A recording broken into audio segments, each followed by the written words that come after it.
ਧੰਨ ਗਰੀਬ ਨਿਵਾਸ ਸੱਚੇ ਪਾਤਸ਼ਾਹ ਜੀ ਨੇ ਇਸ ਪਾਵਨ ਸ਼ਬਦ ਵਿੱਚ ਵੀ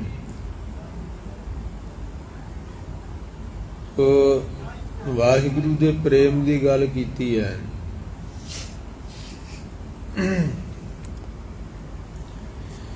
ਇਸ ਯੁੱਗ ਦੇ ਵਿੱਚ ਜਿਸ ਨੂੰ ਵਾਹਿਗੁਰੂ ਦਾ ਪ੍ਰੇਮ ਲੱਗਾ ਉਹ ਸੂਰਮਾ ਕਿਹਾ ਜਾਂਦਾ ਹੈ।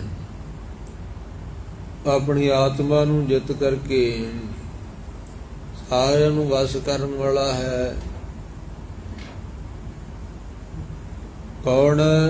ਜਾ ਕਾ ਸਤਿਗੁਰ ਪੂਰਾ। ਜਿਸ ਸਿੱਖ ਦਾ, ਜਿਸ ਪ੍ਰਾਣੀ ਦੇ ਸਤਿਗੁਰੂ ਜੀ ਪੂਰੇ ਹਨ। ਪੂਰੇ ਸਤਿਗੁਰੂ ਗਰੀਬ ਨਿਵਾਸ ਜੀ, ਪੂਰੇ ਗੁਰੂ ਦੀ ਕੀ ਨਿਸ਼ਾਨੀ ਹੈ?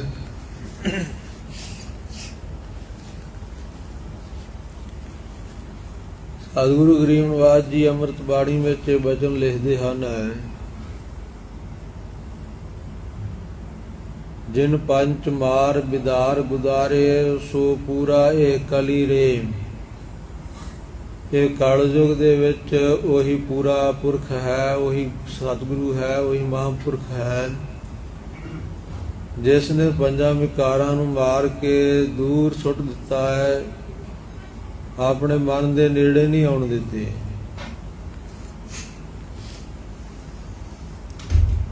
ਇਹੋ ਜਿਹੇ ਸਤਿਗੁਰੂ ਧੰਨ ਗੁਰੂ ਨਾਨਕ ਦੇਵ ਮਹਾਰਾਜ ਜੀ, ਧੰਨ ਗੁਰੂ ਗੋਬਿੰਦ ਸਿੰਘ ਸਾਹਿਬ ਸੱਚੇ ਪਾਤਸ਼ਾਹ, ਧੰਨ ਗੁਰੂ ਗ੍ਰੰਥ ਸਾਹਿਬ ਗਰੀਬ ਨਿਵਾਸ। ਸਤਿਗੁਰੂ ਜੀ ਦੀ ਸਾਧ ਸੰਗਤ ਗੁਰੂ ਕੇ ਸਿੱਖ, ਕਿਉਂਕਿ ਸਤ ਸੰਗਤ ਗੁਰੂ ਦਾ ਹੀ ਰੂਪ ਹੈ ਨਾ। ਔਰ ਪੰਜ ਸਿੱਖ ਪੰਚਨ ਮਹਿ ਮੇਰੋ ਵਾਸਾ, ਸਤਿਗੁਰਾਂ ਵਚਨ ਕੀਤੇ ਆ।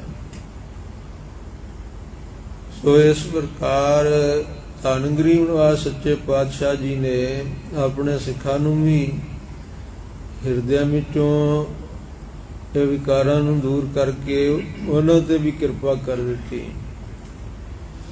ਆਪ ਤਾਂ ਸਤਿਗੁਰੂ ਜੀ ਹੈ ਹੀ ਸੂਰਜ ਵਾਂਗ ਚਾਨਣ ਸਰੂਪ ਹਨ। ਗੁਰੂ ਕੇ ਪਿਆਰਿਓ, ਸੂਰਜ ਜਿਹੜਾ ਹੈ, ਸੂਰਜ ਦੇ ਕੋਲ ਹਨੇਰਾ ਨਹੀਂ ਆਉਂਦਾ। ਔਰ ਜਿਹੜੇ ਸੂਰਜ ਦੇ ਦਰਸ਼ਨ ਕਰਦੇ, ਜਿਨ੍ਹਾਂ ਨੂੰ ਸੂਰਜ ਦਿਸਦਾ, ਉਹਨਾਂ ਨੂੰ ਵੀ ਚਾਨਣ ਹੁੰਦਾ। ਭਾਵ ਜਿੱਥੇ ਸੂਰਜ ਚੜ੍ਹਿਆ ਹੋਵੇ ਉੱਥੇ ਵੀ ਚਾਨਣ ਕਰ ਦਿੰਦਾ।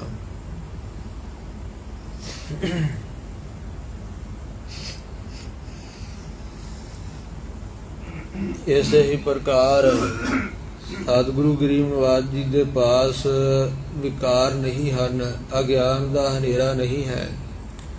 ਸਤਿਗੁਰੂ ਜੀ ਬ੍ਰਹਮ ਦੇ ਚਾਨਣ ਰੂਪ ਮਨਾਰੇ ਹਨ, ਪ੍ਰਕਾਸ਼ ਕਰਨ ਵਾਲੇ ਸੂਰਜ ਹਨ। ਅਤੇ ਜਿਹੜੇ ਗੁਰੂ ਕੀ ਸੰਗਤ 'ਚ ਵਸਦੇ ਆ, ਗੁਰੂ ਕੇ ਪਿਆਰੇ, ਉਹਨਾਂ ਦਾ ਵੀ ਅਗਿਆਨ ਦਾ ਹਨੇਰਾ ਦੂਰ ਕਰਕੇ, ਪੰਜਾਂ ਵਿਕਾਰਾਂ ਨੂੰ ਪਾਸੇ ਕਰਕੇ ਸਤਿਗੁਰੂ ਜੀ ਉਹਨਾਂ ਨੂੰ ਵੀ ਗਿਆਨ ਦਾ ਚਾਨਣ ਬਖਸ਼ਿਸ਼ ਕਰਦੇ ਹਨ।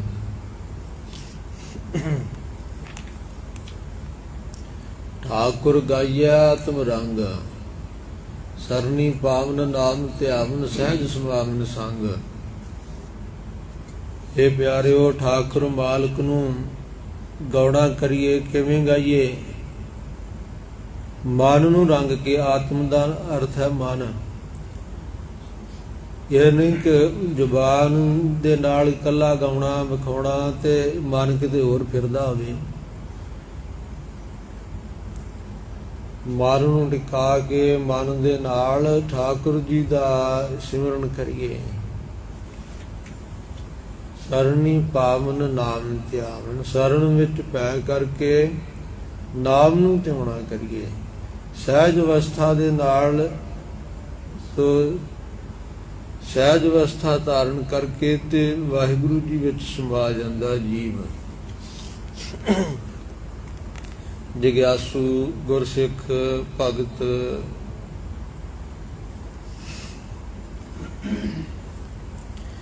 ਇਸ ਪ੍ਰਕਾਰ ਇਸ ਪਾਵਨ ਸ਼ਬਦ ਦੇ ਵਿੱਚ ਵੀ ਸਤਿਗੁਰੂ ਜੀ ਨੇ ਸਤਸੰਗਤ ਦੀ ਮਹਾਨਤਾ ਬਖਸ਼ਿਸ਼ ਕੀਤੀ ਹੈ। ਸੰਗਤ ਨਾਲ ਪ੍ਰੇਮ ਕਰਨਾ ਦੱਸਿਆ ਹੈ। ਜਾਣ ਕੇ ਚਰਨ ਵਸੈ ਮੇਰੇ ਹੀਰੈ, ਸੰਗ ਪੁਨੀਤਾ ਦੇਹੀ, ਜਾਨਕੀ ਧੂਰ ਦੇਹੋ ਕਿਰਪਾ ਨਿਧ, ਨਾਨਕ ਕੈ ਸੁਖੀ। ਇਸ ਤਰ੍ਹਾਂ ਅਖੀਰਲੀਆਂ ਪੰਕਤੀਆਂ ਵਿੱਚ ਸਤਿਗੁਰੂ ਜੀ ਨੇ ਇਹ ਪਾਵਨ ਸਿਧਾਂਤ ਬਖਸ਼ਿਆ ਕਿ ਸਤਸੰਗਤ ਦੇ ਨਾਲ ਪ੍ਰੇਮ, ਜੋ ਸਤਿਗੁਰੂ ਜੀ ਦੇ ਜਨ ਹਨ, ਭਗਤ ਹਨ, ਗੁਰਮੁਖ ਹਨ, ਉਹਨਾਂ ਦੇ ਚਰਨ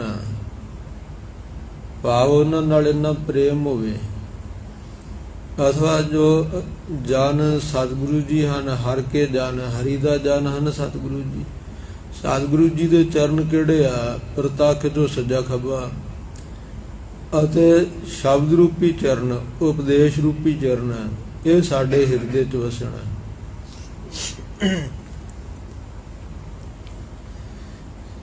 ਹਿਰਦਾ ਚਰਨ ਸ਼ਬਦ ਸਤਿਗੁਰੂ ਕੋ ਨਾਨਕ ਬਾਂਧਿਓ ਪਾਲ। ਸਤਿਗੁਰੂ ਜੀ ਦੇ ਚਰਨ ਹਿਰਦੇ 'ਚ ਕਿਵੇਂ ਵਸਾਉਣੇ ਆ? ਗੁਰੂ ਕਾ ਸ਼ਬਦ ਜਿਹੜਾ ਆਪਣੀ ਬੁੱਧੀ ਰੂਪੀ ਪੱਲੇ ਵਿੱਚ ਬੰਨ੍ਹ ਲੈਣਾ, ਮਨ ਵਿੱਚ ਸਦਾ ਦ੍ਰਿੜ ਰੱਖਣਾ, ਇਹ ਸਤਿਗੁਰੂ ਜੀ ਦੇ ਚਰਨ ਵਸਾਉਣੇ ਹਨ।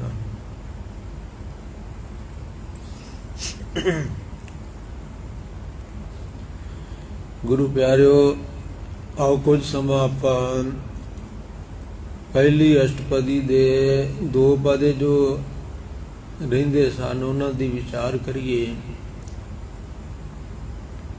ਸਾਨੂੰ ਗੁਰੂ ਗਰੀਬ ਨਿਵਾਜ ਸਤਿਗੁਰੂ ਅਰਜਨ ਦੇਵ ਮਹਾਰਾਜ ਜੀ ਨੇ ਵਾਹਿਗੁਰੂ ਜੀ ਦੇ ਸਿਮਰਨ ਦੀ ਬੜੀ ਭਾਰੀ ਮਹਾਨਤਾ ਕਹੀ ਹੈ।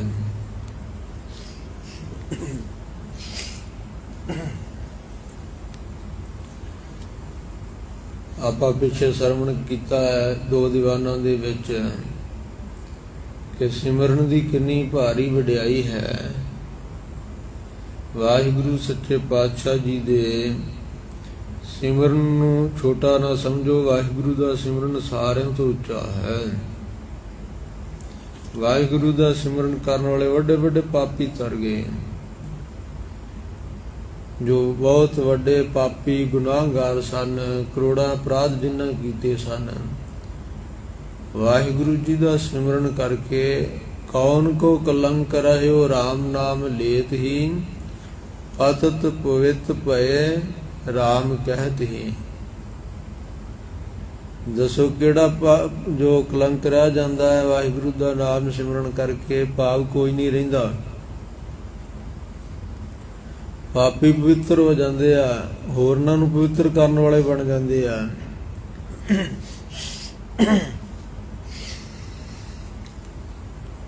ਅਜਿਹਾ ਵਾਹਿਗੁਰੂ ਜੀ ਦਾ ਸਿਮਰਨ ਹੈ। ਸਤਿਗੁਰੂ ਗਰੀਬ ਨਿਵਾਜ 7ਵੇਂ ਪਦੇ ਦੇ ਵਿੱਚ ਬਖਸ਼ਿਸ਼ ਕਰਦੇ ਹਨ। ਪ੍ਰਭ ਕੈ ਸਿਮਰਨ ਕਾਰਜ ਪੂਰੇ। ਵਾਹਿਗੁਰੂ ਜੀ ਦਾ ਸਿਮਰਨ ਕਰਨ ਦੇ ਨਾਲ ਸਾਰੇ ਕਾਰਜ ਜੀਵ ਦੇ ਪੂਰੇ ਹੋ ਜਾਂਦੇ ਆ।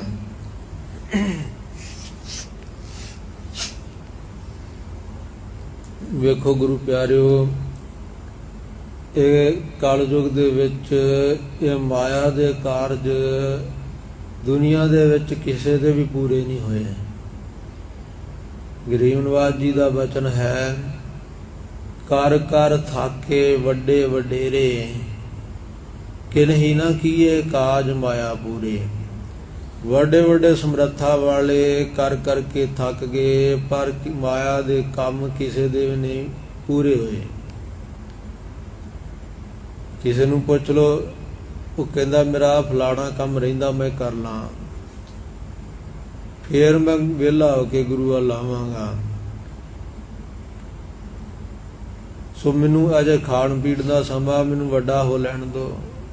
ਜਿਹੜੇ ਜਵਾਨ ਉਹ ਕਹਿੰਦੇ ਨਹੀਂ ਅਜੇ 4 ਦਿਨ ਇਹਦੇ ਇਸੇ ਤਰ੍ਹਾਂ ਜਵਾਨੀ ਮਾਰਨੀ ਆ, ਫੇਰ ਗੁਰੂ ਦੀ ਸੇਵਾ ਵੱਲ ਆਵਾਂਗੇ ਜਾਂ ਗੁਰੂ ਧਾਰਨ ਕਰਾਂਗੇ।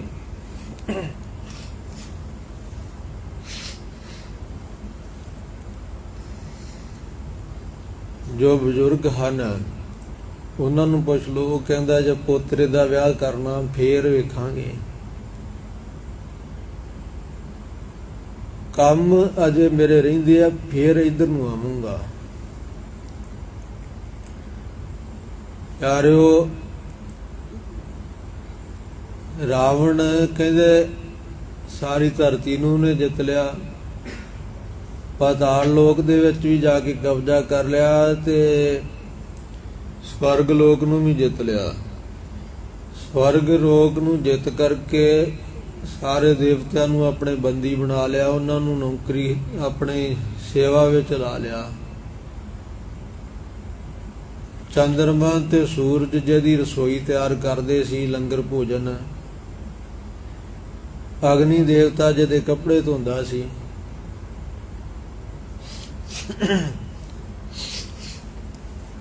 ਚੰਦ ਸੂਰਜ ਜਾ ਕੇ ਤਪਤ ਰਸੋਈ, ਬੈਸੰਤਰ ਜਾ ਕੇ ਕੱਪੜੇ ਧੋਈ, ਏਡੀ ਸਮਰੱਥਾ ਵਾਲਾ ਸੀ। ਪਰ ਉਹ ਵੀ ਜਦੋਂ ਗਿਆ ਕਹਿੰਦੇ ਆਸਾ ਅਧੂਰੀ ਲੈ ਕੇ ਚਲਾ ਗਿਆ।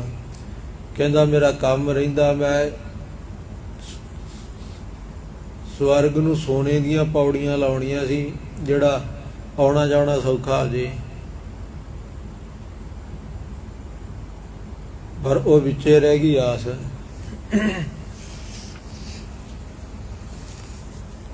ਹੋਰ ਜਿਹਨੂੰ ਮਰਜ਼ੀ ਪੁੱਛ ਲਓ, ਸਾਰੇ ਕਿਸੇ ਦੇ ਵੀ ਕੰਮ ਪੂਰੇ ਨਹੀਂ ਹੁੰਦੇ। ਬੰਦਾ ਪੂਰਾ ਹੋ ਜਾਂਦਾ, ਕੰਮ ਵਿੱਚੇ ਰਹਿ ਜਾਂਦੇ ਆ।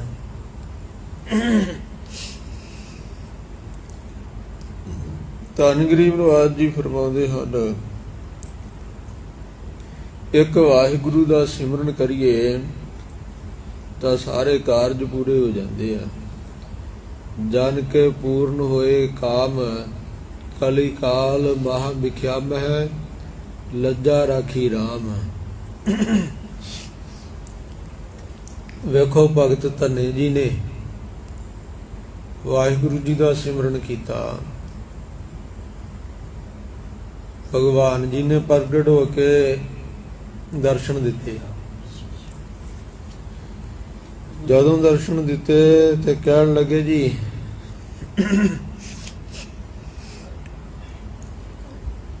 ਸੋ ਭੋਜਨ ਛਕਾਇਆ, ਲੱਸੀ ਤੇ ਮਿੱਸੇ ਪ੍ਰਸ਼ਾਦੇ।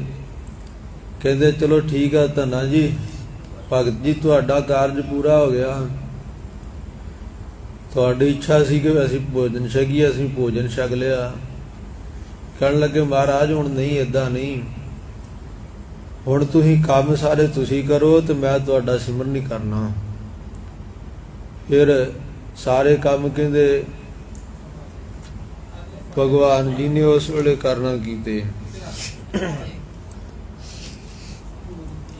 ਸੋ ਖੂਹ ਚਲਾਉਂਦੇ ਰਹੇ, ਗਾਵਾਂ ਨੂੰ ਵੀ ਹਿੱਕਦੇ ਰਹੇ, ਸੋ ਚਾਰਦੇ ਰਹੇ, ਨੱਕੇ ਵੀ ਮੋੜਦੇ ਰਹੇ, ਖੂਹ ਵਾਹੁਣਾ, ਹਲ ਵਾਹੁਣੇ, ਸਾਰੇ ਕਾਰਜ ਕੀਤੇ। ਉਸ ਵੇਲੇ ਭਗਤ ਧੰਨਾ ਜੀ ਨੇ ਉਚਾਰਿਆ, ਗੋਪਾਲ ਤੇਰਾ ਆਰਤਾ, हे ਪ੍ਰਿਥਵੀ ਦੇ ਪਾਲਕ ਪਰਮੇਸ਼ਰ, ਸੋ ਭਗਤ ਤੇਰੀ ਆਰਤੀ ਕਰਦੇ, ਮੈਂ ਜਾਟਾ, ਮੈਂ ਤੇਰਾ ਆਰਤਾ ਕਰਾਂਗਾ। ਆਰਤੀ ਨਹੀਂ, ਆਰਤਾ। ਜਿਉ ਜਨ ਤੁਮਰੀ ਭਗਤ ਕਰੰਤੇ, ਜਿਹੜੇ ਜਨ ਭਗਤ ਤੇਰੀ ਭਗਤੀ ਕਰਦੇ ਉਹਨਾਂ ਦੇ ਤੂੰ ਕੰਮ ਸਵਾਰਦਾ ਸਾਰੇ। ਸੋ ਜੋ ਇੱਛਾ ਸੀ ਉਹ ਮੰਗਾਂ ਵੀ ਰੱਖਤੀਆਂ ਕਿ ਆਹ ਸਭ ਕੁਝ ਦਿਓ।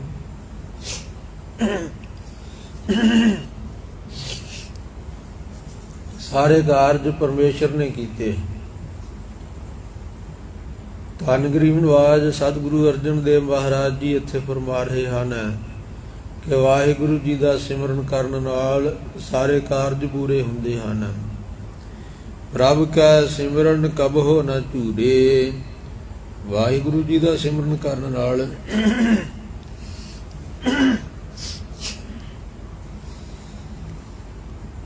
ਜੀਵ ਨੂੰ ਕਦੀ ਝੂਰਨਾ ਨਹੀਂ ਪੈਂਦਾ, ਕਿਉਂਕਿ ਕੋਈ ਵੀ ਕੰਮ ਰੰਭਿਆ ਹੋਏ ਵਿੱਚ ਵਿਘਨ ਪੈ ਜਾਏ, ਜੀਵ ਝੂਰਦਾ ਕਿ ਮੈਂ ਇਹ ਕਿਵੇਂ ਹੁਣ ਪੂਰਾ ਹੋਵੇਗਾ, ਮੈਂ ਕੰਮ ਕਿਵੇਂ ਪੂਰਾ ਕਰਾਂਗਾ। ਵਾਹਿਗੁਰੂ ਜੀ ਦਾ ਸਿਮਰਨ ਕਰਨ ਨਾਲ ਸਤਿਗੁਰੂ ਗਰੀਬ ਨਿਵਾਜ ਜੀ ਫਰਮਾਉਂਦੇ ਹਨ, ਜੀਵ ਨੂੰ ਕਦੇ ਵੀ ਝੂਰਨਾ ਨਹੀਂ ਪੈਂਦਾ। ਪ੍ਰਭ ਕੈ ਸਿਮਰਨ ਹਰ ਗੁਣ ਬਾਣੀ, ਵਾਹਿਗੁਰੂ ਜੀ ਦਾ ਸਿਮਰਨ ਕਰਨ ਵਾਲਿਆਂ ਦੀ ਬਾਣੀ ਜਿਹੜੀ ਆ ਨਾ ਉਹ ਬੜੀ ਮਿੱਠੀ ਹੋ ਜਾਂਦੀ ਹੈ। ਜ਼ੁਬਾਨ ਉਹਨਾਂ ਦੀ ਵਾਹਿਗੁਰੂ ਦੇ ਗੁਣਾਂ ਵਾਲੀ ਬਣ ਜਾਂਦੀ ਆ। ਜਦੋਂ ਬੋਲਦੇ ਮੁਖ ਤੋਂ ਵਾਹਿਗੁਰੂ ਪਰਮੇਸ਼ਰ ਦਾ ਕੋਈ ਗੁਣ ਹੀ ਉਚਾਰਦੇ ਆ।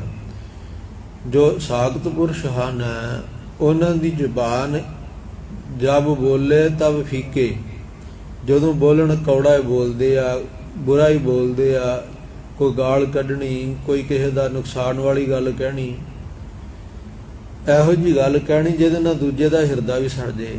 ਆਪ ਤੇ ਸੜੇ ਹੁੰਦੇ ਆ ਈਰਖਾ ਦੇ ਨਾਲ। ਸੋ ਇਸ ਕਰਕੇ ਵਾਹਿਗੁਰੂ ਜੀ ਦਾ ਸਿਮਰਨ ਕਰਨ ਵਾਲਿਆਂ ਦੀ ਬਾਣੀ ਵਾਹਿਗੁਰੂ ਦੇ ਗੁਣਾਂ ਵਾਲੀ ਹੋ ਜਾਂਦੀ ਹੈ।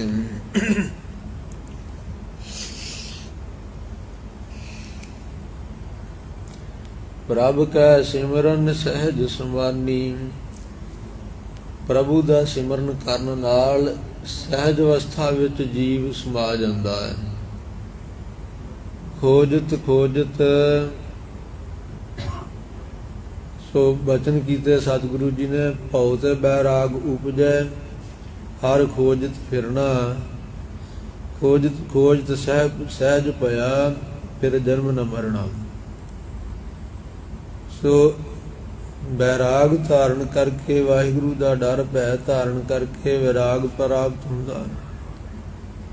ਉਸ ਤੋਂ ਸਹਿਜ ਅਵਸਥਾ ਦੀ ਪ੍ਰਾਪਤੀ ਹੁੰਦੀ ਹੈ।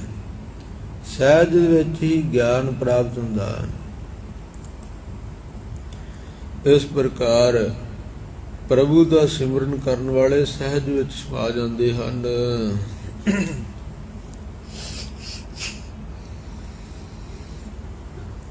ਪ੍ਰਭ ਕੈ ਸਿਮਰਨ ਨਿਸ਼ਚਲ ਆਸਨ, ਪ੍ਰਭੂ ਦਾ ਸਿਮਰਨ ਕਰਨ ਨਾਲ ਜੀਵ ਦਾ ਆਸਣ ਸਥਿਰ ਹੋ ਜਾਂਦਾ, ਟਿਕਾ ਹੋ ਜਾਂਦਾ ਜੀਵ ਨੂੰ। ਇਹ ਜੀਵ ਜੋ ਜਨਮ ਵਰਣਨ ਦੇ ਗੇੜ ਵਿੱਚ ਪਿਆ ਹੈ, ਇਹ ਜੀਵ ਜੋ ਮਨ ਜਿਹੜਾ ਨਾ ਜੀਵ ਦਾ ਖਿਨ ਮਾਤਰ ਵੀ ਟਿਕਦਾ ਨਹੀਂ। ਨਿਮਖ ਬਾਹੇ ਚਾਰ ਕੁੰਡ ਫਿਰ ਆਵੇ, ਇਹ ਟਿਕ ਜਾਂਦਾ ਹੈ, ਨਿਸ਼ਚਲ ਹੋ ਜਾਂਦਾ ਇਸ ਦਾ ਆਸਣ।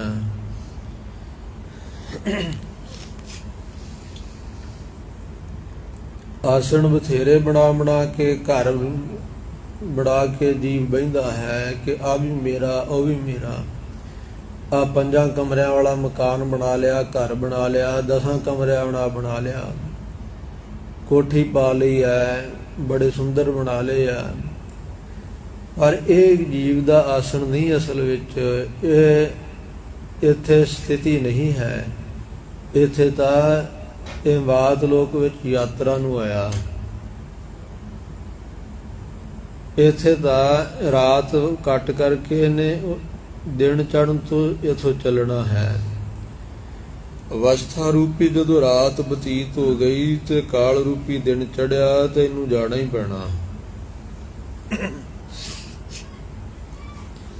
ਥਾਨ ਬਿਹੂਨ ਫਿਰ ਉੱਠ ਤਾਵੈ, ਤੇ ਜਿੰਨਾ ਚਿਰ ਤੱਕ ਅੱਗੇ ਜਗ੍ਹਾ ਨਹੀਂ ਮਿਲਦੀ ਦਰਗਾਹ ਦੇ ਵਿੱਚ, ਉਹਨਾਂ ਚਿਰ ਤੱਕ ਫਿਰ ਉੱਠ ਕੇ ਫੇਰ ਦੌੜਦਾ। ਫੇਰ ਇਹਨੂੰ ਚੱਕਰਾਂ ਵਿੱਚ ਪੈਣਾ ਪੈਂਦਾ ਹੈ। ਫੇਰ ਇਹਨੂੰ 84 ਦੇ ਗੇੜ ਵਿੱਚੋਂ ਦੀ ਗੁਜ਼ਰਨਾ ਪੈਂਦਾ ਹੈ। ਇਸ ਕਰਕੇ ਇਹਦਾ ਟਿਕਾ ਨਹੀਂ ਹੁੰਦਾ, ਨਿਸ਼ਚਲ ਆਸਣ ਨਹੀਂ ਹੁੰਦਾ। ਜੇਕਰ ਪ੍ਰਭੂ ਦਾ ਸਿਮਰਨ ਕਰੇ ਤਾਂ ਸਤਿਗੁਰੂ ਫਰਮਾਉਂਦੇ ਹਨ ਇਹ ਜੀਵ ਦਾ ਆਸਣ ਨਿਸ਼ਚਲ ਹੋ ਜਾਂਦਾ ਹੈ।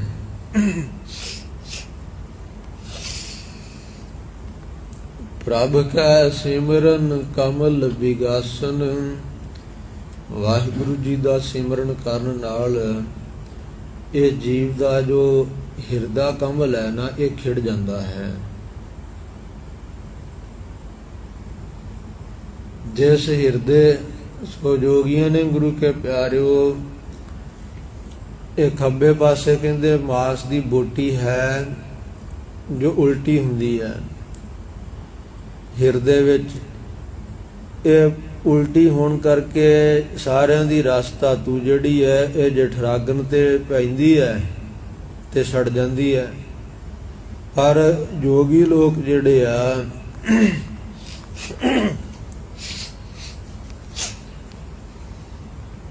ਪ੍ਰਾਣ ਅਪਾਨ ਵਾਯੂ ਨੂੰ ਰੋਕ ਕਰਕੇ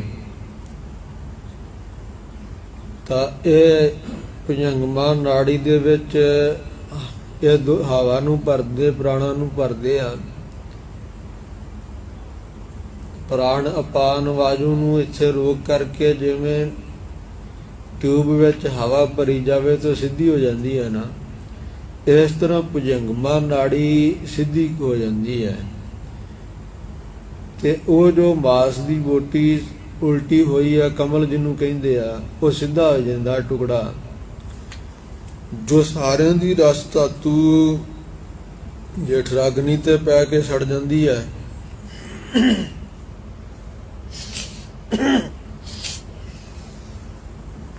ਜੋਗੀਆਂ ਦੀ ਉਹ ਜੋ ਰਸ ਧਾਤੂ ਹੈ ਉਹਦੇ ਵਿੱਚ ਪੈਂਦੀ ਹੈ, ਜਿਸ ਕਰਕੇ ਵਾਏ ਪਿੱਤ ਕਫ ਆਦਿਕ ਇਹ ਰੋਗ ਨਹੀਂ ਲੱਗਦੇ ਅਤੇ ਜੋਗੀਆਂ ਦੀ ਉਮਰ ਲੰਮੀ ਹੋ ਜਾਂਦੀ ਹੈ, ਸਰੀਰ ਦੀ ਉਮਰ।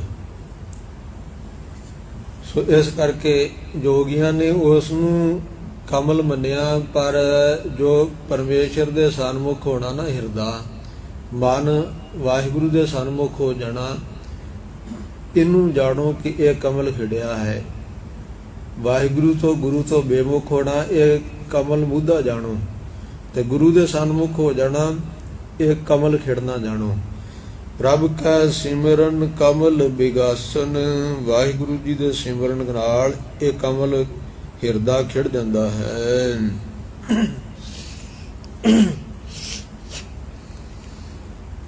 ਪ੍ਰਭ ਕੈ ਸਿਮਰਨ ਅਨਹਦ ਚੁਨਕਾਰ, ਵਾਹਿਗੁਰੂ ਜੀ ਦਾ ਸਿਮਰਨ ਕਰਨ ਨਾਲ ਹੱਦ ਤੋਂ ਰਹਿਤ ਚਰਨਾਟਾਂ ਛਿੜਦੀਆਂ।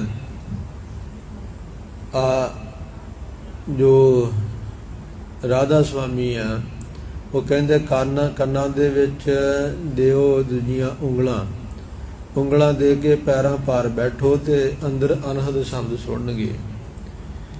ਪਰ ਮਹਾਂਪੁਰਖ ਦੱਸਦੇ ਹਨ ਕਿ ਵਾਹਿਗੁਰੂ ਦਾ ਸਿਮਰਨ ਕਰੀਏ ਤਾਂ ਇੱਕ ਰਸ ਸਦਾ ਹੀ ਹੱਦ ਤੋਂ ਰਹਿਤ, ਜਿਹਦੀ ਹੱਦ ਹੀ ਕੋਈ ਨਹੀਂ,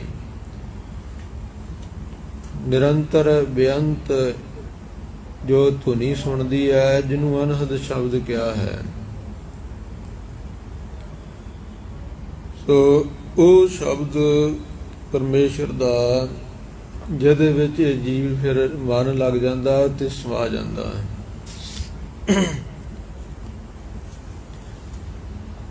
ਇਸ ਤਰ੍ਹਾਂ ਵਾਹਿਗੁਰੂ ਜੀ ਦਾ ਸਿਮਰਨ ਕਰਨ ਨਾਲ ਇਹ ਅਨਹਦ ਚੁਣਕਾਰਾਂ ਪੈਂਦੀਆਂ, ਜੋ ਹੱਦ ਤੋਂ ਰਹਿਤ ਹਨ।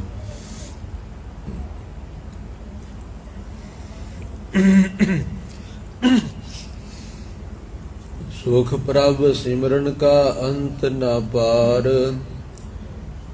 ਵਾਹਿਗੁਰੂ ਜੀ ਦੇ ਸਿਮਰਨ ਦਾ ਜੋ ਸੁਖ ਹੈ ਉਹਦਾ ਅੰਤ ਨਹੀਂ ਹੁੰਦਾ, ਨਾ ਪਾਰ ਨਾ ਉਰਾਰ ਦਾ। ਸੋ ਇਹੋ ਜਿਹਾ ਵਾਹਿਗੁਰੂ ਜੀ ਦਾ ਸਿਮਰਨ ਹੈ। ਸਿਮਰਹਿ ਸੇ ਜਨ ਜਿਨ ਕੋ ਪ੍ਰਭ ਮਇਆ, ਵਾਹਿਗੁਰੂ ਜੀ ਦਾ ਸਿਮਰਨ ਉਹ ਜਨ ਕਰਦੇ ਆ ਜਿਨ੍ਹਾਂ ਦੇ ਉੱਪਰ ਪਰਮੇਸ਼ਰ ਦੀ ਮਾਇਆ ਹੁੰਦੀ ਹੈ। ਮਾਇਆ ਭਾਵ ਕਿਰਪਾ, ਜਿਨ੍ਹਾਂ ਤੇ ਵਾਹਿਗੁਰੂ ਜੀ ਕਿਰਪਾ ਦ੍ਰਿਸ਼ਟੀ ਨਾਲ ਤੱਕਦੇ ਆ, ਉਹ ਵਾਹਿਗੁਰੂ ਜੀ ਦਾ ਸਿਮਰਨ ਕਰਦੇ ਹਨ। ਨਾਨਕ ਤਿਨ ਜਨ ਸਰਣੀ ਪਿਆ, ਇਹ ਭਾਈ ਅਸੀਂ ਉਹਨਾਂ ਜਨਾਂ ਦੀ ਸ਼ਰਨ ਪੈਂਦੇ ਹਾਂ ਜਿਨ੍ਹਾਂ ਨੇ ਵਾਹਿਗੁਰੂ ਦਾ ਸਿਮਰਨ ਕੀਤਾ ਹੈ। ਪਰਮੇਸ਼ਰ ਦਾ ਸਿਮਰਨ ਕਰਨ ਵਾਲੇ ਭਗਤ ਜਨਾਂ ਦੀ ਸ਼ਰਨ ਪੈਂਦੇ ਹਾਂ, ਜਿਨ੍ਹਾਂ ਤੇ ਵਾਹਿਗੁਰੂ ਜੀ ਦੀ ਕਿਰਪਾ ਹੋਈ, ਸਿਮਰਨ ਕਰਦੇ ਆ ਨਾ, ਉਹਨਾਂ ਗੁਰਮੁਖਾਂ ਦੇ ਅਸੀਂ ਚਰਨੀ ਜਾ ਕੇ ਪੈਂਦੇ ਹਾਂ। ਧੰਨ ਗਰੀਬ ਨਿਵਾਸ ਸੱਚੇ ਪਾਤਸ਼ਾਹ ਫਰਮਾਉਂਦੇ ਹਨ, ਸਿਮਰਨ ਦੀ ਮਹਿਮਾ ਵਾਲੀ 8ਵੀਂ ਜੋ ਇਹ 8ਵਾਂ ਹੀ ਪੌੜੀ ਆ ਨਾ, 8ਵਾਂ ਪਦਾ ਹੈ। ਅਸ਼ਟਪਦੀ ਇਹਦਾ ਨਾਮ ਹੈ ਨਾ, ਜਿਹਦੀਆਂ 8 ਪਦੇ ਹਨ, 8 ਪੌੜੀਆਂ ਹਨ, ਉਸ ਸ਼ਬਦ ਨੂੰ ਅਸ਼ਟਪਦੀ ਕਿਹਾ ਹੈ।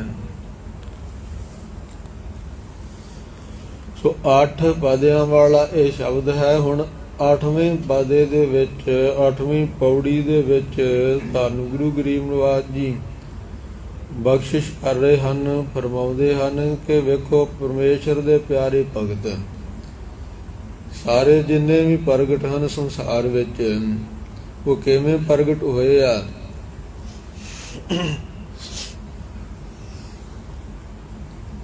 ਹਰ ਸਿਮਰਨ ਕਰ ਭਗਤ ਪ੍ਰਗਟਾਏ। ਵਾਹਿਗੁਰੂ ਜੀ ਦਾ ਸਿਮਰਨ ਕਰਨ ਕਰਕੇ ਹੀ ਭਗਤ ਸੰਸਾਰ ਵਿੱਚ ਪ੍ਰਗਟ ਹੋਏ ਆ। ਭਗਤ ਕਬੀਰ ਜੀ ਜੁਲਾਹੇ ਜਾਤੀ ਵਿੱਚ ਸਨ, ਬਹੁਤਾ ਧਨ ਨਹੀਂ ਕੋਲ, ਗਰੀਬ ਸੋ ਧਨ ਪੱਖੋਂ ਗਰੀਬ ਸਨ। ਭਗਤ ਨਾਮਦੇਵ ਜੀ ਭਗਤ ਗੁਰੂ ਕੇ ਪਿਆਰ ਸਾਨੂੰ ਲੋਕ ਜਾਣਨਗੇ, ਪਰ ਵੇਖੋ ਉਹਨਾਂ ਭਗਤਾਂ ਨੇ ਨਾਮ ਦਾ ਧਨ ਇਕੱਠਾ ਕੀਤਾ, ਦੁਨਿਆਵੀ ਧਨ ਨਹੀਂ। ਧੰਨ ਗੁਰੂ ਗੋਬਿੰਦ ਸਿੰਘ ਸਾਹਿਬ ਸੱਚੇ ਪਾਤਸ਼ਾਹ ਜੀ ਇੱਕ ਦਿਨ ਦੀਵਾਨ ਦੇ ਵਿੱਚ ਆਨੰਦਪੁਰ ਸਾਹਿਬ ਸਜੇ ਸਨ। ਸਿੱਖਾਂ ਨੂੰ ਪੁੱਛਿਆ, ਭਾਈ ਸਾਰੀ ਸੰਗਤ ਸਤਿਗੁਰਾਂ ਦੇ ਹਜ਼ੂਰ ਇਕੱਠੀ ਸੀ। ਦੀਵਾਨ ਵਿੱਚ ਸਤਿਗੁਰੂ ਜੀ ਨੇ ਵਚਨ ਕੀਤਾ ਕਿ ਭਗਤ ਕਬੀਰ ਜੀ ਨੂੰ ਕੋਈ ਤੁਹਾਡੇ ਚੋਂ ਜਾਣਦਾ? ਸਾਰੇ ਕਹਿਣ ਲੱਗੇ, ਹਾਂਜੀ ਮਹਾਰਾਜ ਅਸੀਂ ਜਾਣਦੇ ਹਾਂ। ਸੋ ਸਾਰਿਆਂ ਦੱਸਿਆ, ਸੱਚੇ ਪਾਤਸ਼ਾਹ ਭਗਤ ਕਬੀਰ ਜੀ ਦੇ ਸ਼ਲੋਕ ਹਨ ਬਾਣੀ ਦੇ ਵਿੱਚ, ਜਦੋਂ ਭੋਗ ਪਾਉਂਦੇ ਆ ਅੰਮ੍ਰਿਤ ਬਾਣੀ ਦਾ ਤੇ ਉਹ ਸ਼ਲੋਕ ਵੀ ਪੜ੍ਹੇ ਜਾਂਦੇ ਹਨ। ਭਗਤ ਕਬੀਰ ਜੀ ਦੀਆਂ ਸਾਖੀਆਂ ਸੁਣਾਤੀਆਂ, ਸਾਰਿਆਂ ਨੂੰ ਦੱਸਿਆ ਕਿ ਅਸੀਂ ਜਾਣਦੇ ਹਾਂ।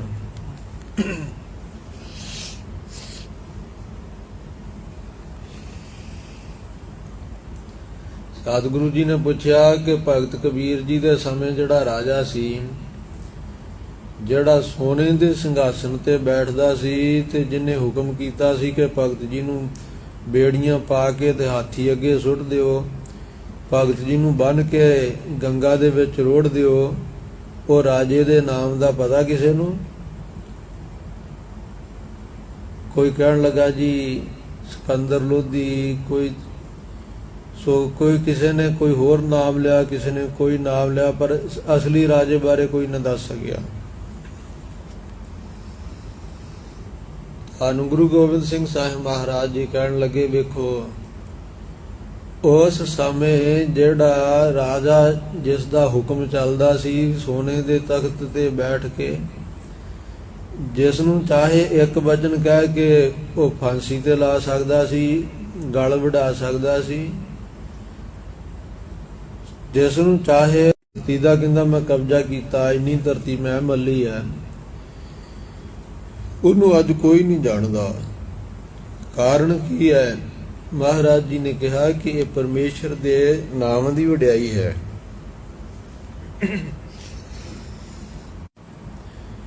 ਜਿਨ੍ਹਾਂ ਦੇ ਮਨ ਵਿੱਚ ਵਾਹਿਗੁਰੂ ਜੀ ਵਸਿਆ ਉਹ ਪਰਮੇਸ਼ਰ ਦੀ ਦਰਗਾਹ 'ਚ ਸੱਚੇ ਹਨ, ਸੱਚਿਆਰ ਹਨ। ਉਹਨਾਂ ਦੀ ਸੋਭਾ ਜੁਗਾਂ ਜੁਗਾਂ ਦੇ ਵਿੱਚ ਹੁੰਦੀ ਹੈ, ਕੋਈ ਵੀ ਨਹੀਂ ਮੇਟ ਸਕਦਾ ਉਹਨਾਂ ਦੀ ਨਿਰਮਲ ਸੋਭਾ ਨੂੰ। ਹਰ ਸਿਮਰਨ ਕਰ ਭਗਤ ਪ੍ਰਗਟਾਏ, ਹਰ ਸਿਮਰਨ ਲਗ ਬੇਦ ਉਪਾਏ। ਵਾਹਿਗੁਰੂ ਜੀ ਦੇ ਸਿਮਰਨ ਵਿੱਚ ਲੱਗ ਕੇ ਹੀ ਬ੍ਰਹਮਾ ਜੀ ਨੇ ਵੇਦ ਪੈਦਾ ਕੀਤੇ, ਭਾਵ ਰਚਨਾ ਕੀਤੇ ਆ। ਪਹਿਲਾਂ ਕਹਿੰਦੇ ਜਦੋਂ ਬ੍ਰਹਮਾ ਜੀ ਨੂੰ ਹੰਕਾਰ ਹੋ ਗਿਆ, ਬ੍ਰਹਮਾ ਬੈਠਾ ਸੀ ਕਮਲ ਦੀ ਨਾਲੀ ਤੇ, ਸੋਚਣ ਲੱਗਾ ਕਿ ਮੈਂ ਹੀ ਆਦਿ ਹਾਂ, ਮੈਂ ਹੀ ਮੁੱਢ ਰੂਪ ਆ, ਮੇਰੇ ਬਿਨਾਂ ਹੋਰ ਕੋਈ ਨਹੀਂ ਹੈ। ਜਦੋਂ ਇਹ ਫੁਰਨਾ ਕਰ ਰਿਹਾ ਹੰਕਾਰ ਦਾ, ਤਾਂ ਉਸ ਵੇਲੇ ਆਕਾਸ਼ਬਾਣੀ ਹੋਈ, ਕਹਿਣ ਲੱਗੇ ਕਿ ਤੂੰ ਕਮਲ ਦੀ ਨਾਲੀ ਵਿੱਚੋਂ ਪੈਦਾ ਹੋਇਆ। ਸੋਚਣ ਲੱਗਾ, ਕਹਿੰਦਾ ਛੋਟਾ ਜਿਹਾ ਕਮਲ, ਮੈਂ ਇਹਦੇ ਚੋਂ ਕਿਵੇਂ ਪੈਦਾ ਹੋਇਆ? ਹੰਕਾਰ ਕਰਕੇ ਤੇ ਉਹਨੂੰ ਲੱਤਾਂ ਮਾਰੀਆਂ।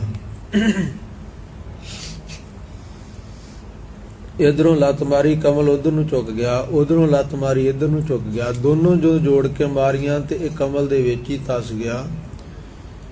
18 ਯੁੱਗ ਉਸ ਕਮਲ ਦੀ ਨਾਲੀ ਦੇ ਵਿੱਚ ਇਸ ਤਰ੍ਹਾਂ ਘੁੰਮਦਾ ਗਿਆ ਜਿਵੇਂ ਖੂਹ ਦੇ ਵਿੱਚ ਰੋੜ ਜਾਂਦਾ ਨਾ, ਇਸ ਤਰ੍ਹਾਂ ਦੇ ਨਾਲ ਹੇਠਾਂ ਹੀ ਤੁਰਿਆ ਗਿਆ। 18 ਯੁੱਗ ਤੁਰਿਆ ਗਿਆ ਪਰ ਉਹਦਾ ਅੰਤ ਨਹੀਂ ਆਇਆ ਕਮਲ ਦਾ। ਫਿਰ ਇਹਨੇ ਸੋਚਿਆ ਕਿ ਆ ਜੋ ਛੋਟੇ ਜਿਹੇ ਕਮਲ ਦਾ ਅੰਤ ਨਹੀਂ ਤੇ ਇਹਨੂੰ ਰਚਣ ਵਾਲਾ ਵੀ ਕੋਈ ਹੈ ਨਾ। ਫਿਰ ਦਿਮਾਗ ਟਿਕਾਣੇ ਆਇਆ, ਫਿਰ ਅਰਦਾਸਾਂ ਕੀਤੀਆਂ ਕਿ ਭਗਵਾਨ ਪਰਮੇਸ਼ਰ ਵਾਹਿਗੁਰੂ ਮੈਨੂੰ ਕੱਢੋ। ਫਿਰ ਪਰਮੇਸ਼ਰ ਜੀ ਨੇ ਗੁਰੂ ਕੇ ਪਿਆਰਿਓ 18 ਜੋਗੀ ਨੂੰ ਉੱਪਰ ਨੂੰ ਕੱਢਦਿਆਂ ਲਾਏ। 36 ਯੁੱਗ ਇਸ ਤਰ੍ਹਾਂ ਬਤੀਤ ਹੋ ਗਏ। ਫਿਰ ਆਕਾਸ਼ਬਾਣੀ ਹੋਈ ਕਿ ਬ੍ਰਹਮਾ ਤਪ ਕਰ। 1 ਲੱਖ ਵਰਾ ਕਹਿੰਦੇ ਤਪ ਕੀਤਾ ਤੇ ਫਿਰ ਇਹ ਜੋ ਸਾਰੀ ਰਚਨਾ ਰਚਣ ਦੀ ਸਮਰੱਥਾ ਮਿਲੀ। ਇਸ ਤਰ੍ਹਾਂ ਨਾਲ ਵੇਦਾਂ ਨੂੰ ਪੈਦਾ ਕਰਨਾ, ਇਹ ਵੀ ਵਾਹਿਗੁਰੂ ਦੇ ਸਿਮਰਨ ਕਰਕੇ ਹੀ, ਪਰਮੇਸ਼ਰ ਦਾ ਸਿਮਰਨ ਕਰਕੇ ਹੀ ਵੇਦ ਪ੍ਰਗਟ ਹੋਏ ਹਨ।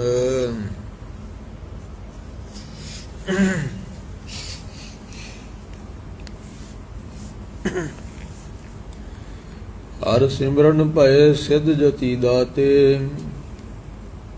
ਵਾਹਿਗੁਰੂ ਜੀ ਦਾ ਸਿਮਰਨ ਕਰਕੇ ਜਿਨ੍ਹਾਂ ਸਿੱਧ ਜਤੀ ਦਾਤੇ ਇਹ ਸਮਰੱਥਾ ਵਾਲੇ ਹੋਏ ਹਨ, ਇਹ ਸਾਰੇ ਪਰਮੇਸ਼ਰ ਦਾ ਸਿਮਰਨ ਕਰਕੇ ਹੀ ਹੋਏ ਹਨ। ਹਰ ਸਿਮਰਨ ਨੀਚ ਚਾਹੁ ਕੁੰਟ ਜਾਤੇ। ਵਾਹਿਗੁਰੂ ਜੀ ਦਾ ਸਿਮਰਨ ਕਰਕੇ ਨੀਚ ਜਿਨ੍ਹਾਂ ਨੂੰ ਨੀਵੇਂ ਗਿਣਦੇ ਸਨ, ਚਾਹਾਂ ਕੁੰਟਾਂ ਦੇ ਵਿੱਚ ਜਾਣੇ ਗਏ। ਇਹ ਪਰਮੇਸ਼ਰ ਜੀ ਦੇ ਸਿਮਰਨ ਦੀ ਵਡਿਆਈ ਹੈ।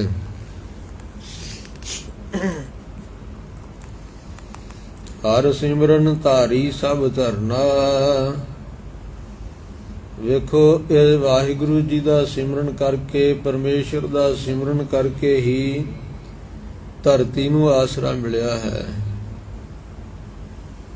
ਅਥਵਾ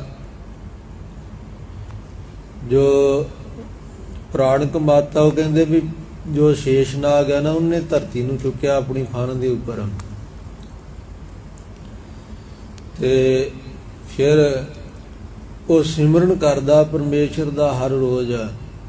1000 ਉਹਦਾ ਸਿਰ ਹੈ ਤੇ 2000 ਉਹਦੀਆਂ ਜੀਭਾਂ ਹਨ। 2000 ਜ਼ੁਬਾਨਾਂ ਦੇ ਨਾਲ ਨਿਤ ਨਵੇਂ ਸੂਰਜ ਪਰਮੇਸ਼ਰ ਦੇ 2000 ਨਵੇਂ ਨਾਮ ਲੈਂਦਾ। ਇਸ ਤਰ੍ਹਾਂ ਪਰਮੇਸ਼ਰ ਦਾ ਸਿਮਰਨ ਕਰਨ ਕਰਕੇ ਸੋ ਸਾਰੀ ਧਰਤੀ ਨੂੰ ਉਹਨੇ ਫੁੱਲ ਦੇ ਵਾਂਗ ਜਿਵੇਂ ਫੁੱਲ ਚੁੱਕਿਆ ਹੋਵੇ ਨਾ, ਇਸ ਤਰ੍ਹਾਂ ਕਹਿੰਦੇ ਭਾਰ ਚੁੱਕਿਆ ਹੈ, ਉਹਨੂੰ ਕੋਈ ਭਾਰ ਨਹੀਂ ਲੱਗਦਾ। ਸਿਮਰ ਸਿਮਰ ਹਰ ਕਾਰਨ ਕਰਨਾ।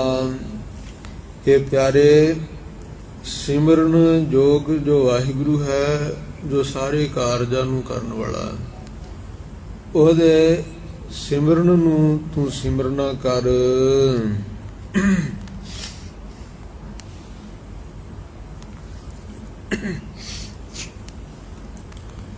ਹਰ ਸਿਮਰਨ ਕੀਓ ਸਗਲ ਆਕਾਰਾ। ਇਹ ਜੋ ਸਾਰੇ ਆਕਾਰ ਹਨ, ਇਹ ਵੀ ਵਾਹਿਗੁਰੂ ਦੇ ਸਿਮਰਨ ਕਰਕੇ ਬਣੇ ਹਨ। ਸਾਰਿਆਂ ਨੂੰ ਨਾਮ ਕੇ ਧਾਰੇ ਖੰਡ ਬ੍ਰਹਮੰਡ, ਨਾਮ ਕੇ ਧਾਰੇ ਸਗਲੇ ਜੰਤ, ਨਾਮ ਕੇ ਧਾਰੇ ਖੰਡ ਬ੍ਰਹਮੰਡ। ਇਹ ਸਾਰੇ ਵਾਹਿਗੁਰੂ ਦੇ ਨਾਮ ਦੇ ਆਸਰੇ ਹੀ ਹਨ। ਇਸ ਕਰਕੇ ਇਹ ਪਿਆਰਿਆ ਸਿਮਰਨ ਕਰ ਤਗੜਾ ਹੋ ਕੇ, ਰਾਤ ਦਿਨੇ ਜਿੰਨਾ ਵੀ ਹੁੰਦਾ ਪਰਮੇਸ਼ਰ ਦਾ ਸਿਮਰਨ ਕਰਿਆ ਕਰ। ਬਾਣੀ ਪੜਿਆ ਕਰ, ਮੂਲ ਮੰਤਰ ਗੁਰਮੰਤਰ ਦਾ ਅਭਿਆਸ ਕਰਿਆ ਕਰ। ਹਰ ਸਿਮਰਨ ਮਹਿ ਆਪ ਨਿਰੰਕਾਰਾ। ਵਾਹਿਗੁਰੂ ਜੀ ਦੇ ਸਿਮਰਨ ਵਿੱਚ ਆਪ ਨਿਰੰਕਾਰ ਵਸਦਾ ਹੈ। ਬਾਣੀ ਨਿਰਗੁਣ ਰੂਪ ਹੈ, ਨਿਰੰਕਾਰ ਦਾ ਹੀ ਸਰੂਪ ਹੈ। ਇਸ ਕਰਕੇ ਜਿੱਥੇ ਬਾਣੀ ਦਾ ਵਾਸਾ ਹੈ, ਉੱਥੇ ਨਿਰੰਕਾਰ ਸਿਮਰਨ ਦੇ ਵਿੱਚ ਆਪ ਵਸਦਾ ਹੈ। ਸਤਿਗੁਰੂ ਜੀ ਦਾ ਇਹ ਬਚਨ ਹੈ ਹਰ ਸਿਮਰਨ ਮਹਿ ਆਪ ਨਿਰੰਕਾਰਾ, ਹਰੀ ਦੇ ਸਿਮਰਨ ਵਿੱਚ ਆਪ ਨਿਰੰਕਾਰ ਵਸਦਾ ਆਖੀ। ਇਸ ਕਰਕੇ ਭਰੋਸਾ ਰੱਖ ਕੇ, ਵਿਸ਼ਵਾਸ ਰੱਖ ਕਰਕੇ ਵਾਹਿਗੁਰੂ ਦਾ ਸਿਮਰਨ ਕਰ ਜੀਵ।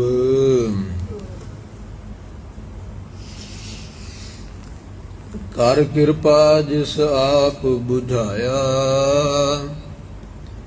ਧੰਨ ਗੁਰੂ ਅਰਜਨ ਦੇਵ ਮਹਾਰਾਜ ਜੀ ਕਿਰਪਾ ਕਰਕੇ ਇਹ ਅਸ਼ਟਪਦੀ ਦੀਆਂ ਸੋ ਅਖੀਰਲੀਆਂ ਪੰਕਤੀਆਂ ਭਾਵ ਅਸ਼ਟਪਦੀ ਨੂੰ ਸੰਪੂਰਨ ਕਰਦਿਆਂ ਵਚਨ ਕਰ ਰਹੇ ਹਨ ਕਿ ਜਿਸ ਨੂੰ ਕਿਰਪਾ ਕਰਕੇ ਪਰਮੇਸ਼ਰ ਨੇ ਇਹ ਸਿਮਰਨ ਦੀ ਦਾਤ ਬਖਸ਼ਿਸ਼ ਕਰ ਦਿੱਤੀ, ਵਾਹਿਗੁਰੂ ਦੇ ਸਿਮਰਨ ਨੂੰ ਬੁਝਾ ਦਿੱਤਾ, ਭਾਵ ਸਮਝਾ ਦਿੱਤਾ ਕਿ ਇਹ ਏਡੀ ਵੱਡੀ ਇਹ ਬਖਸ਼ਿਸ਼ ਹੈ ਸਿਮਰਨ ਦੀ। ਨਾਨਕ ਗੁਰਮੁਖ ਹਰ ਸਿਮਰਨ ਤੇ ਨ ਪਾਇਆ, ਧੰਨ ਗੁਰੂ ਨਾਨਕ ਦੇਵ ਮਹਾਰਾਜ ਜੀ ਦੇ ਨਾਮ ਦੀ ਮੋਹਰ ਛਾਪ ਲਾ ਕੇ ਸਤਿਗੁਰੂ ਅਰਜਨ ਦੇਵ ਮਹਾਰਾਜ ਜੀ ਇਹ 8 ਪਦੇ ਸੰਪੂਰਨ ਕਰਦੇ ਹਨ। ਅਸ਼ਟਪਦੀ ਸੰਪੂਰਨ ਹੋਈ ਹੈ। ਫਰਮਾ ਰਹੇ ਹਨ ਕਿ ਹੇ ਪਿਆਰਿਆ, ਉਸ ਗੁਰਮੁਖ ਨੇ ਵਾਹਿਗੁਰੂ ਦਾ ਸਿਮਰਨ ਕਰਨਾ ਪ੍ਰਾਪਤ ਕੀਤਾ ਹੈ, ਜਿਸ ਨੂੰ ਨਿਰੰਕਾਰ ਨੇ, ਪਰਮੇਸ਼ਰ ਨੇ ਜਾਂ ਨਿਰੰਕਾਰ ਦੇ ਸਰੂਪ ਸਤਿਗੁਰੂ ਜੀ ਨੇ ਕਿਰਪਾ ਕਰਕੇ ਸਮਝਾ ਦਿੱਤਾ ਕਿ ਸਿਮਰਨ ਵਿੱਚ ਕਿੱਡੀ ਵੱਡੀ ਬਖਸ਼ਿਸ਼ ਹੈ। ਵਾਹਿਗੁਰੂ ਜੀ ਦਾ ਸਿਮਰਨ ਕਿੱਡੀ ਵੱਡੀ ਦਾਤ ਹੈ। ਇਹ ਪਿਆਰਿਆ, ਉਹਨੇ ਸਿਮਰਨ ਕੀਤਾ ਹੈ, ਉਸ ਜੀਵ ਨੇ ਸਿਮਰਨ ਕਰਕੇ ਲਾਹਾ ਲਿਆ। ਬਾਕੀ ਤੇ ਕਈ ਇਹੋ ਜਿਹੇ ਵੀ ਹੈਗੇ ਕਹਿੰਦੇ ਸਿਮਰਨ ਕਰਨਾ ਤੇ ਤੋਤਾ ਰਟਨ ਹੈ। ਇੱਕੋ ਗੱਲ ਬਾਰ-ਬਾਰ ਕਹੀ ਜਾਣੀ, ਇਹ ਵੀ ਕੋਈ ਗੱਲ ਆ? ਵਾਹਿਗੁਰੂ ਵਾਹਿਗੁਰੂ ਕਹੀ ਜਾਣਾ ਕੋਈ ਲਿਮਟ ਹੁੰਦੀ ਆ? 2 ਮਿੰਟ 4 ਮਿੰਟ 10 ਮਿੰਟ ਘੰਟਾ ਕਹਿ ਲੋ, ਸਾਰੀ ਦਿਹਾੜੀ ਵਾਹਿਗੁਰੂ ਵਾਹਿਗੁਰੂ ਕਹੀ ਜਾਣਾ? ਸੋ ਇਹੋ ਜਿਹੇ ਵੀ ਹੈਗੇ ਜਿਹੜੇ ਮਖੌਲ ਕਰਦੇ ਆ। ਪਰ ਸਤਿਗੁਰੂ ਗਰੀਬ ਨਿਵਾਸ ਜੀ ਫਰਮਾਉਂਦੇ, ਜਿਹਨੂੰ ਸਤਿਗੁਰੂ ਜੀ ਨੇ ਸਮਝਾਤਾ ਨਾ, ਉਸ ਗੁਰਮੁਖ ਨੇ ਇਸ ਸਿਮਰਨ ਦੀ ਦਾਤ ਪ੍ਰਾਪਤ ਕੀਤੀ ਹੈ। ਬਾਕੀ ਤੇ ਸਮਝ ਨਹੀਂ ਸਕਦੇ ਇਹ ਗੱਲ। ਉਹ ਤਾਂ ਤੋਤਾ ਰਟਨ ਕਹਿ ਦਿੰਦੇ ਆ, ਤਰਕਾਂ ਕਰਦੇ ਆ। ਸਤਿਗੁਰੂ ਛੇਵੇਂ ਪਾਤਸ਼ਾਹ ਜੀ ਦੇ ਪਾਸ ਇੱਕ ਸੋ ਸਿੱਖ ਆਇਆ, ਕਹਿਣ ਲੱਗਾ, ਮਹਾਰਾਜ ਅਸੀਂ ਜਦੋਂ ਸਿਮਰਨ ਕਰਦੇ ਹਾਂ, ਬਾਣੀ ਪੜ੍ਹਦੇ ਹਾਂ ਤੇ ਕਈ ਸਾਨੂੰ ਮਖੌਲ ਕਰਦੇ ਆ। ਜਦੋਂ ਨਾਮ ਜਪਦੇ ਆ ਨਾ, ਸਾਨੂੰ ਮਖੌਲ ਕਰਦੇ ਹੋ, ਕਹਿੰਦੇ ਵੀ ਤੁਸੀਂ ਇੱਕੋ ਗੱਲ ਬਾਰ-ਬਾਰ ਕਹੀ ਜਾਂਦੇ ਹੋ।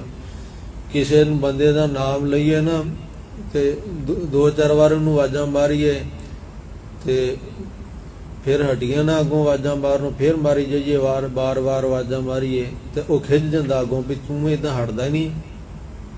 ਤੇ ਇਸ ਕਰਕੇ ਇਹ ਬਾਣੀ ਜਿਹੜਾ ਨਾਮ ਜਪਣਾ, ਤੁਸੀਂ ਬਾਰ-ਬਾਰ ਨਾਮ ਜਪਦੇ ਹੋ, ਪਰਮੇਸ਼ਰ ਖਿੱਚ ਜਾਏਗਾ ਤੁਹਾਡੇ ਉੱਪਰ। ਸੱਚੇ ਪਾਤਸ਼ਾਹ ਸਾਨੂੰ ਏਦਾਂ ਤਰਕਾਂ ਕਰਕੇ ਉਹ ਰੋਕਦੇ ਆ ਕਿ ਨਾਮ ਨਹੀਂ ਜਪਣਾ ਚਾਹੀਦਾ, ਜਾਂ ਥੋੜੀ ਵਾਰ ਹੀ ਨਾਮ ਲੈਣਾ ਚਾਹੀਦਾ, ਜ਼ਿਆਦਾ ਵਾਰ ਨਹੀਂ। ਆਪ ਜੀ ਕਿਰਪਾ ਕਰਕੇ ਸਮਝਾਓ। ਤਾਂ ਧੰਨ ਗੁਰੂ ਮੇਰੀ ਪੀਰੀ ਦੇ ਮਾਲਕ ਸਤਿਗੁਰੂ ਹਰਗੋਬਿੰਦ ਸਾਹਿਬ ਜੀ ਨੇ ਉਸ ਸਮੇਂ ਭਜਨ ਕੀਤੇ। ਮਹਾਰਾਜ ਕਹਿਣ ਲੱਗੇ, ਸਿੱਖਾ ਇਸ ਤਰ੍ਹਾਂ ਨਹੀਂ ਹੈ, ਉਹ ਗਲਤ ਕਹਿ ਰਹੇ ਹਨ। ਮਹਾਰਾਜ ਕਹਿਣ ਲੱਗੇ, ਦੇਖੋ ਜਿਵੇਂ ਕਿਸੇ ਨੂੰ, ਕਿਸੇ ਵਿਅਕਤੀ ਨੂੰ, ਕਮਜ਼ੋਰ ਨੂੰ 5 ਬੰਦੇ ਡਾਕੂ ਪੈ ਜਾਣ, ਉਹਦੇ ਕੋਲੋਂ ਉਹਦਾ ਧਨ ਲੁੱਟ ਲੈਣ, ਉਹ ਵਿਚਾਰਾ ਜਾ ਕਰਕੇ ਰਾਜੇ ਦੇ ਫਰਿਆਦੀ ਹੋਵੇ, ਪੁਕਾਰ ਕਰੇ। ਜਦੋਂ ਪੁਕਾਰ ਕਰਦਾ, ਜੇ ਤੇ ਰਾਜੇ ਨੇ ਸੁਣ ਲਈ ਤਾਂ ਵੀ ਉਹਦਾ ਹੱਲ ਕਰ ਦੇਗਾ, ਨਹੀਂ ਤਾਂ ਜੇ ਜਿਸ ਵੇਲੇ ਉਹ ਪੁਕਾਰਾਂ ਕਰ ਰਿਹਾ ਤੇ ਕੋਈ ਰਾਜੇ ਦੇ ਮੰਤਰੀ ਨੇ, ਅਹਿਲਕਾਰ ਨੇ, ਕਿਸੇ ਕੋਤਵਾਲ ਨੇ ਸੁਣ ਲਈ ਕਿ ਰਾਜੇ ਦਾ ਨਾਂ ਲੈ ਕੇ ਪੁਕਾਰ ਰਿਹਾ ਹੈ, ਤਾਂ ਉਹ ਸੁਣ ਕਰਕੇ ਉਹਦਾ ਹੱਲ ਕਰੇਗਾ, ਯਤਨ ਕਰੇਗਾ।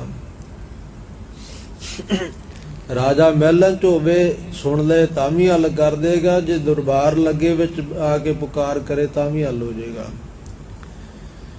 ਇਸੇ ਤਰ੍ਹਾਂ ਨਿਰਗੁਣ ਦਾ ਨਾਮ ਜਾਂ ਸਰਗੁਣ ਦਾ ਨਾਮ ਲੈ ਕੇ, ਜੋ ਵਾਹਿਗੁਰੂ ਦਾ ਨਾਮ ਲੈ ਕੇ ਪੁਕਾਰੇਗਾ ਤਾਂ ਉਹ ਭਾਵੇਂ ਸਰਗੁਣ ਦੀ ਸੋ ਕਚਹਿਰੀ ਲਾ ਕੇ ਬੈਠਾ ਹੋਵੇ ਪਰਮੇਸ਼ਰ, ਜਾਂ ਨਿਰਗੁਣ ਰੂਪ ਵਿੱਚ ਹੋਵੇ, ਜਾਂ ਉਹਦੇ ਕੋਈ ਸੰਤ ਮੰਤ ਅਹਿਲਕਾਰਾਂ ਦੀ ਤਰ੍ਹਾਂ ਹੋਣ, ਤਾਂ ਗੁਰੂ ਕੇ ਪਿਆਰਿਓ ਉਹ ਜੀਵ ਨੂੰ ਇਹਨਾਂ ਪੰਜਾਂ ਵਿਕਾਰਾਂ ਤੋਂ, ਡਾਕੂਆਂ ਤੋਂ ਖਹਿੜਾ ਛੁਡਾ ਦੇਣਗੇ, ਰੱਖਿਆ ਹੋਵੇਗੀ ਉਹਦੀ। ਫਿਰ ਸਤਿਗੁਰੂ ਗਰੀਬ ਨਿਵਾਸ ਜੀ ਨੇ ਸਮਝਾਇਆ ਕਿ ਇਹ ਨਾਮ ਜਪਣਾ ਇਸ ਤਰ੍ਹਾਂ ਹੈ। ਨਾਮ ਜਪਣ ਦੇ ਨਾਲ ਸੋ ਬਿਰਤੀ ਪ੍ਰਪੱਕ ਹੁੰਦੀ ਹੈ। ਨਾਮ ਜਪਣ ਦੇ ਨਾਲ ਵਾਹਿਗੁਰੂ ਜੀ ਦੀ ਪ੍ਰਾਪਤੀ ਹੁੰਦੀ ਹੈ, ਅਤੇ ਜਿਨ੍ਹਾਂ ਦੀ ਬਿਰਤੀ ਕੱਚੀ ਉਹਨਾਂ ਦੀ ਹੋਰ ਪ੍ਰਪੱਕ ਹੁੰਦੀ ਹੈ। ਨਾਮ ਜਪਣ ਦੇ ਨਾਲ ਕੋਈ ਵਿਘਨ ਨਹੀਂ ਪੈਂਦਾ। ਸੋ ਇਸ ਪ੍ਰਕਾਰ ਨਾ ਜਾਣੋ ਕਿ ਉਹ ਬਾਰ-ਬਾਰ ਜਪਣ ਨਾਲ ਖਿਜੇਗਾ, ਨਹੀਂ।